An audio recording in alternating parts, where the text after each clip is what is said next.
हरे भरे घास के मैदान के किनारे, जहां सूरज की रोशनी गर्म होती थी और हवा लंबी घास के बीच से रहस्य फुसफुसाती थी, एडेन नाम की एक मेहनती चींटी और ग्रेग नाम का एक लापरवाह टिड्डा रहता था।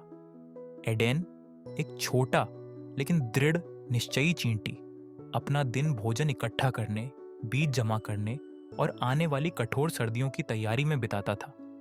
वह अथक परिश्रम करता था, अपनी पीठ पर छोटे छोटे दाने ढोता था, अपने साथी चींटियों के साथ एक पंक्ति में मार्च करता था। सभी अपने लक्ष्य पर केंद्रित थे।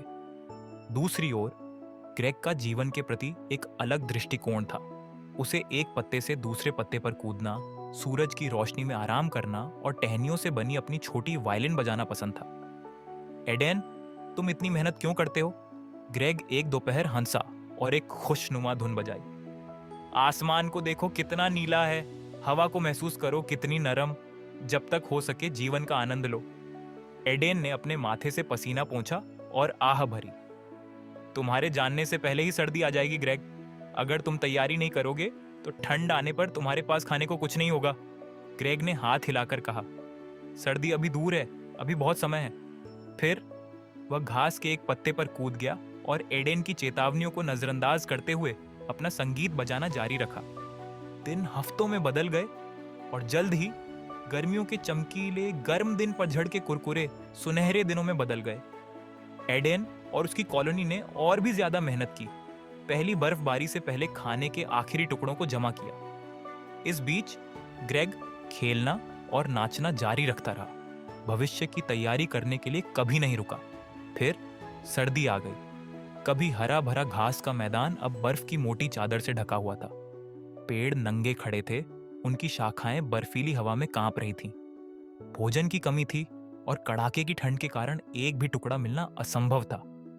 ग्रेग, जो अब कमजोर और भूखा था, उसे अपनी गलती का एहसास हुआ। उसका वायलिन चुप था और उसकी हमेशा की तरह ऊर्जा खत्म हो गई थी। वह धीरे धीरे बर्फ में कूदता हुआ आगे बढ़ा। उसका पेट घुर्रा रहा था। वह भोजन की तलाश कर रहा था। आखिरकार वह चींटियों की कॉलोनी में पहुंचा, जहां छोटी छोटी सुरंगें गर्म थीं और चींटियां अंदर सुरक्षित थीं और उनके पास खाने के लिए बहुत कुछ था। उसने कांपते हुए दरवाजा खटखटाया। एडेन ने जवाब दिया। उसके छोटे छोटे एंटीना आश्चर्य से हिल रहे थे। ग्रेग, तुम यहां क्या कर रहे हो? ग्रेग ने अपना सिर झुका लिया। मैं मूर्ख था एडेन। मैंने अपना सारा समय सर्दियों की तैयारी करने के बजाय खेलने में बिताया। अब मेरे पास खाने के लिए कुछ नहीं है। एडेन ने आह भरी, लेकिन अपने दोस्त पर दया आ गई। मैंने तुम्हें चेतावनी दी थी ग्रेग।